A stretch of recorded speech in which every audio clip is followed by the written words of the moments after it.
بسم الله الرحمن الرحیم. به نام خداوند بخشنده و مهربان. میم درس خود ادامه میتیم. البته موضوع درس فیلی ما شما که از در رابطه به هاست نیم و دیسکریپشن است. ببینین دیگه قسمت اول در قسمت خود پک سر میرم و دیگه بر شما یک دونه راوتر اول میگذاریم. فرض کنین راوتر سیریز 29000 انتخاب میکنم. یک راوتر دیگه قسمت باشه و یک راوتر دیگه همچون به این شکل و دیگه یک دونه سویچ 2960 به این ترتیب و دیگه قسمت هم یک دونه کمتر انتخاب میکنم به این اساس. بعدا بین از اینا ما شما کمونیکیشن یا ارتباطات ایجاد میکنیم به این شکل.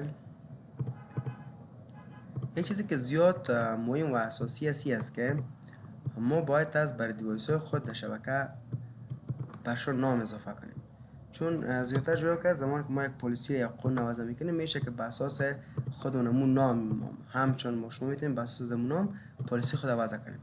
حالا گپ دیگه است اگه ما داخل راوتر میم فرض قسمت سیلایز میریم و این بزرگ میسازم روش میکنم که نو و انیبل کلیک میکنم. ببینید از این همچون نامش راوتر است و در قسمت از این راوتر دیگه هم اگه ما قسمت سیلای بیم به این اساس نو نوشته کنم و انیبل نام از این همچون راوتر است. پس اینال بین اگر ده ها دان راوتر دیگه هم در کمپانی ما وجود داشته باشه بین از اینا ما نمیتونیم تفکیک پذیری کنیم که این راوتر مثلا نامش چی است، از این راوتر یا از این دیوایس ما مثلا نامش چی است و مربوط به کدام بخش میشه. بخاطر از اینکه ما دیوایس خود نام بدیم باز ما یک کامند داریم که به نام هاست نیم میگه. توسط به خود هاست نیم ما میتونیم که نام راوتر یا نام سویچ خود چی کار کنیم، میتونیم که نامشون چنج کنیم. که پیش از چنج کردن نام راوتر و سویچ ما در قسمت خود کمتر براتون شما بتونم. در خود کمتر ما شما میریم ناشتا میکنیم سیمدی یا اون بخش کاماند پرامپت. درست است؟ زمانی که شما در قسمت کاماند پرامپت مین و دیگه برای شما اگر بخوایم که نامش بفهمیم که مثلا نام کمتر چی است ناشتا میکنی که هاست نیم انتر کلیک میکنی. دیگه قسمت بر شما نام خود ازمی کمتر نشان میده که نام کمترتان عمرخیل است، عمرخیل داش پی سی به شکل براتون نشان میده. یا نشان میتونه که بگین که هو ام آی انتر کلیک کنی باز هم دیگه قسمت بر شما نشان میده که نام کمتر شما که هست دیگه عمرخیل داش پی سی است و نام یوزرتون که از دل است به شکل. اگر بخواین که شما نام کمترتون تغییر بدین طریقش است که درن میرین نشون میکنین سیستم یا مو سیستم پروپرتیز انتر کلیک میکنین قسمت سیستم پروپرتیز باز میشه و توسط به می بخش که دیگه بر شما باز میشه ما میتونیم که نام خود اینمی کمتر خود چی کار کنیم ایره تغییر بدیم. ببینید دیگه قسمت چنج کلیک میکنی و میتونی که نام کمتر تا مثلا یک نام دیگه بری فرض نام تا یا تخلص تا به شکل میتونی که تغییر بدی. خب به هر صورت بحث ما شما در قسمت راوتر است. من در قسمت راوتر میم کلیک میکنم و قسمت گلوبال کانفیگریشن مود باید ما شما بریم چون بخاطر که میخوایم دیگه نام خود اینمی راوتر تغییر بدیم. پس نشون میکنم که هاست نیم. زمانی که هاست نیم نشون میکنی علامه سایر پرس کو اینجا برات میگه که ورد یک کلمه نشته که this system network name یک نام برای سیستم نشته. مثلا نشون میکنم که RTR-1 انتر کلیک میکنم. همین مجرد که شما هاست نیم نوشته میکنین و RTR-1 دیگه قسم میبینین که نام راوترتون مکمل تغییر میکنه. یا فرض کنیم که هاست نیم مثلا نامش باشه راوتر فرسال مثلا میگم که راوتر 1 باشه انتر کلیک میکنیم. زمان که انتر کلیک کردیم ببینید دیگه قبلا نامش راوتر بود بعدا RTR-1 شد و دیگه قسمت ما تونستیم که به شکلی را تغییر بدیم. حالا اگر میخواین که نه همون نام دیفالتش باشه هاست نیم نوشته کردی کنترل A یک نو نوشته که به شکل تغییر میکنه یا میتونین به شکل نوشته کنی که نو هاست نیم انتر کلیک کنی اگر نام داشته باشه نامش اتومات میشه کلیر میشه. خب به هر صورت من اینو کلوز میکنم میم داخل خود سویچ و در قسمت سیلای اینو به شکل جور میکنیم نشون میکنیم که انیبل قسمت خود کانفیگر ترمینال نشون میکنیم که هاست نیم و به نام سویچ یک باشه انتر کلیک میکنی. زمان که شما انتر کلیک کردین ببینید قبلا بود مشخص سویچ و فعلا که شد سویچ یک شد چون که ما این کلا تغییر دادم به شکل. اینا دوباره اگه بخواین که نه خیر نام استاندارد بشه نو هاست نیم نوشته میکنی انتر کلیک میکنی از این حالت ما تونستیم که تبدیل کنیم دوباره پس به مو حالت دیفالت یا حالت اولیش میتونیم که این را حساب تبدیلش کردیم و از این پس اگزیت میشم باز هم میتونیم که اگزیت شیم به شکل. این بود کارکرد ازی که ما چگونه میتونیم امی خود نام راوتر واسه شما چی کنیم تغییر بدیم که توسط به خود امی کمند هاست میتونیم که ما این کار انجام بدیم. بحث دیگه که ما شما دیگه قسمت داریم اوی است که description است. هدف از یا مفهوم description دیگه قسمت دی است که هرگاه اگر ما بخوایم که اینمی خود انترفیس های خود ببینید دیگه انترفیس گیگ 0/1 است.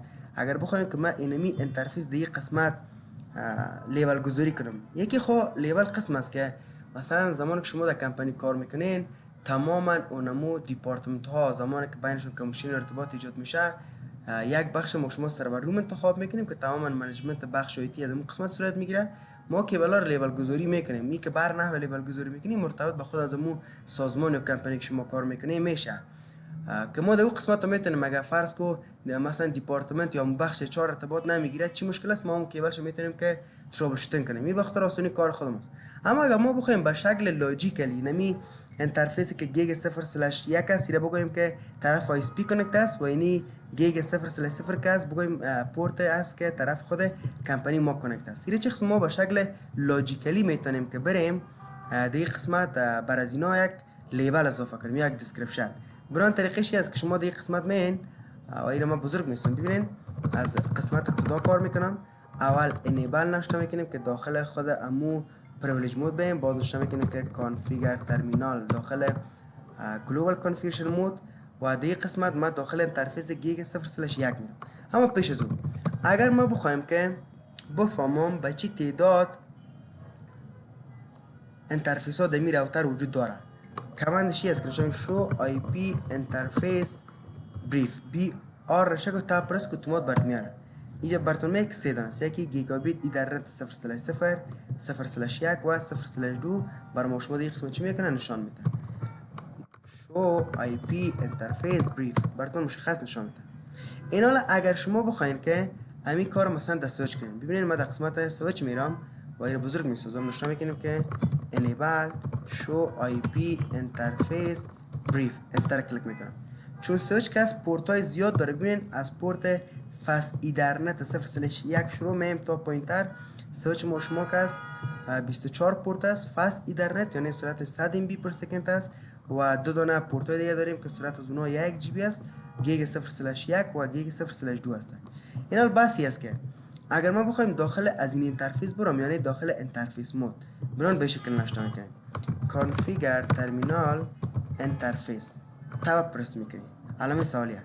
خب تو خود داخل انترفیس مود میگه میری آیا انترفیس تو کدام نوع است ایدرنت فاست ایدرنت گیگا بیت ایدرنت لوپ و کدام هر کدامش هست شما نشان کنید. هدف ما که از این قسمت هدف ما که از گیگ است. ایست خیلی نشان میکنم که گیگ تاب پرس میکنم زمان تاب پرس کردم 0/1 درست شد 0/1 یا زی اگزیت میشه. اینا میم فرض کنید که داخل انترفیس گیگ 0/0 ما شما میریم. ببینین دیگه قسمت ما شما از پریویلیج مود حالا در کجا کرسر ما قرار داره در قسمت انترفیس مود یعنی ما فعلا هر کار را که انجام میدیم در قسمت خود از این انترفیس صورت میگیره و ما میم از این قسمت این اگزیت میگم باز اگزیت میگم. من میخوایم ببینم که پیش از اینکه ما دیگه قسمت دیسکریپشن اضافه کنم آیا کدام دیسکریپشن داره یا نداره چیکار چک میکنیم شو انترفیس گیگ 0/0 زمانی که میگیم شو انترفیس گیگ 0/0 رو میفهمم که فقط یک انمی انترفیس 0/0 بر ما مشخص نشان بده انتر کلیک میکنیم. زمان شما انتر کلیک کردین این کمند ما شما دی قسمت تایپ کردیم و در اینجا برای شما یک بخش از به نام هاردویر پایین هاردویر هم شغل دیسکریپشن پایین هاردویر قرار میگیره. ببینید فعلا هیچ چیزی وجود نداره. مگه من میرم اینجا دیسکریپشن اضافه میکنم بازگشته دوباره میرم اینجا چک میکنیم ببینیم که آیا واقعا پایین از هاردویر وجود داره یا نه. کانفیگر ترمینال میگیم انترفیس گیگ تاب پرس میکنم 0/0 اینا رو شما میگیم که دیسکریپشن علامه تاب پرس کن. اینا زمانی که شما دیسکریپشن نوشته میکنید شما میتونید که تا 240 کرکتر دیگه قسمت دیسکریپشن نوشته کنید. من فقط ساده نوشته میکنم که فرض میگم که مثلا لوکال سایت میشه یک بس بسیار ساده. از این اگزیت میشیم باز هم اگزیت میگیم که شو کو انترفیس تاب پرس میکنم، گیگ باز تاب پرس میکنم 0/0 و انتر کلیک میکنیم. در پایین هاردویر بخش دیگه هست اضافه شد به نام دیسکریپشن و اینجا برمان نشون میده که این کیبل شما در قسمت لوکال سایت یعنی طرف لوکال کانکت است. اگر گیگ 0/1 برم دیگه قسمت ببینید اینجا میگم که کانفیگر ترمینال انترفیس گیگ 0/1 انتر کلیک میکنیم. میگم که دی اس تاب پرس کن، مثلا میگم که گلوبال سایت یا هدف مو آی اس پی سایت باشه، انتر کلیک میکنیم. از این قسمت دوباره پس اکزیت، باز هم از این قسمت اکزیت میشیم و دیگه قسمت زمانی که ما شما اومدیم دیگه نوشته میکنیم که شوکو انترفیس گیگ 0/1. دیگه قسمت زمان که مشموعی کمند نوشته کنیم دیگه بر مشموع نشون میده که پایین از هاردویر دیگه دیسکریپشن اضافه شده و اینجا نوشته است که گلوبال سایت it means ISP سایت. این به این مفهوم است که یعنی کیبل مشموع طرف ISP کانکت است. این بخاطر آسانی کار خود مشموع هست. اینا اگه بخواید که دوباره ریموو کنین پس قسمت کانفیگر هم قسمت گلوبال کانفیگریشن مود میرین و انترفیس گیگ اول 0/0 نوشته میکنم که نو دیسکریپشن انتر کلیک میکنیم. اینا دوباره زمان که ما انتر کلیک کردیم از این اگزیت میشیم، باز هم اگزیت نوشته میکنیم که شوکو انترفیس گیگ 0/0 و دیگه قسمت شما ببینید که پایین هاردویر غیر امتیو چیز برام دیسکریپشن وجود نداره.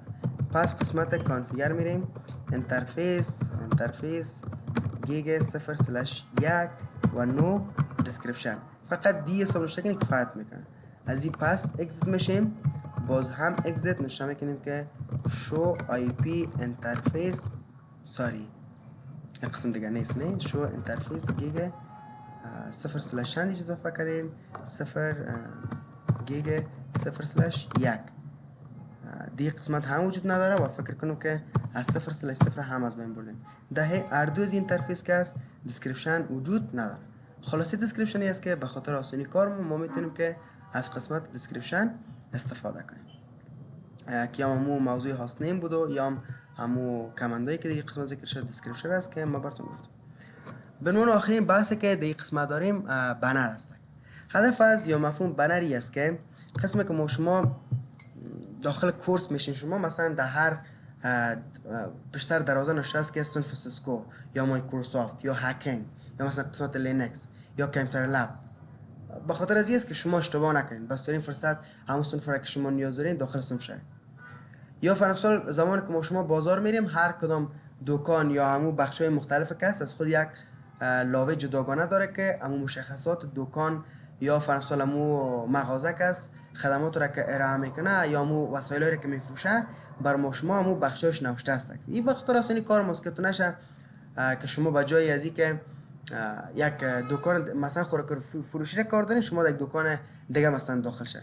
اینا دقیقاً خود بنر هم که از به خاطر از این استفاده میشه که ما زمانی که یک نفر داخل راوتر میشه ما و همون نفر که داخل راوتر میخواد اکسس داشته باشه ما را در قسمت فرمسال راهنمایی باید کنیم. هدف از راهنمایی است که همین مجرد که داخل راوتر میشه اول باید برای یک وارنینگ داده شود که اگر تو اترایز نیستی یعنی شخص نیستی که باید از در راوتر یا سویچ اکسس داشته باشی تو نباید بی مثلا کانفیگریشن یا کدام کار انجام بدی. یا میتونید فرمسال بگویی که در صورت که اگر در راوتر فرمسال شما با کدام مشکل روبرو میشین یا مثلا کدام مشکل میبینین میتونید که در شما رو به تماس شین یا میتونید که مشخص کنید که انمی راوتر مربوط به بخش فرمسال ادمین است یا مربوط به بلاک ایس یا به بلاک سی است. خلاصه بر نحوه که شما میتونید استفاده کنین بنر میتونید که استفاده کنین یک مسیج است کدام گپ دیگه نداره ما میتونیم که اضافهش کنیم. و دیگه قسمت هم که از بنر چند است یکی MOTD است یا مسیج اف دی دیس لاگین است اگزک و اینکامینگ است که ما شما ای را بخیر به ترتیب میخوانیم. و رولز آف هدینگ بنر که است همون قانونی که ما شما میخوایم بنر را اضافه کنیم دیگه قسمت براتون بگیم. خب ببینین در قسمت برنامه نوتپد خب فکر کنم که دیگه قسمت باز هم هست امیر کلیک میکنیم اوکی. رولز بنر چیه؟ زمانی که ما میخوایم مثلا بنر را اضافه کنیم قانون یا رولز چی است که مثلا ما نوشته میکنم که فرمسال اول کتونمو کرکتر که شما شروع میکنم کتونمو سمبول مثلا میگیم که دبل کوتیشن only authorized person بنار الاو، هر چیزی که شما نوشته میکنید مشکل نیست. پس که تمو دبل کتیشن باید بستش کنی. چیزی که مثلا با مو کاراکتر که شما شروع میکنید با مو کاراکتر باید ختم کنید. فرض کنید من علامه داش اضافه میکنم، مثلا نوشته میگم که فرض for more information please contact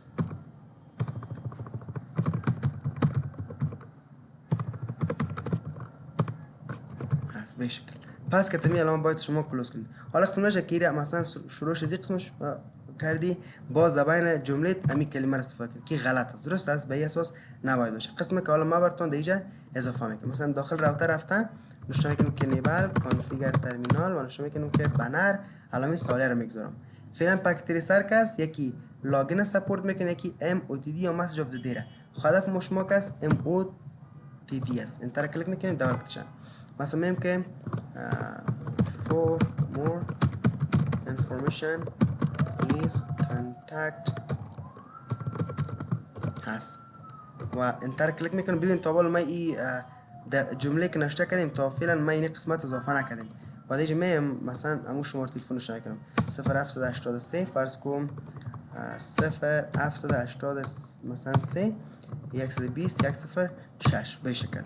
و باز دیگه قسمت مثلا ما شما میریم یک معلومات دیگه خدا نوشته میکنیم، فرض سال یک معلومات اضافه میکنیم به اساس اینا. دیگه قسمت زمان که بنرتون خلاص شد پس دبل کتیشن اضافه میکنین، شروع با دبل کتیشن، ختم هم با دبل کتیشن. انتر کلیک میکنین، از این پس اگزیت میشین، باز هم اگزیت. همین مجرد که انتر کلیک میکنین ببینین مسیج شما دیگه قسمت دیسپلی داده میشه و شما میتونید که از بنر استفاده کنید. در صورتی که میخوایی بنر نداشته باشه دیگه قسمت رفتن نوشته میکنین که نو بنر ام او تی دی، انتر کلیک میکنین، از این اگزیت میشین و من دیگه قسمت باز اگزیت. انتر کلیک میکنین ببینین که دیگه کدام بنر وجود نداره، چرا که ما تمام امو قسمت بنر رو پاک کردیم. یک درس براتون خلاصه کنم. موضوع درس که ما شما خواندیم این بود که ما چگونه با دیوایس ها میتونیم نامش رو مشخص کنیم که فرض راوتر است، راوتر یک، راوتر دو یا سوچ است، چگونه تغییر میتیم و چگونه میتونیم که بریم امو اینترفیس های ما رو ما لیبل گذاری کنیم، یعنی یک لیبل بخاطر آسانی کار خود میتونیم اضافه کنیم. و در ضمن دیگه قسمت گفتیم که میتونیم یک بنر اضافه کنیم که هدف از یا مفهوم بنر گفتیم می است که دیگه قسمت ما میتونیم یک بخاطر آسانی کار ما یک بنر اضافه کنیم تا اینکه زمانی که ما داخل راوتر میشیم یک نفر دیگه داخل راوتر میشه و بنر باید بخونه. موضوع درس ما در رابطه با می سه موضوع بود که ایره خواندیم: هاست نیم، دیسکریپشن و بنر.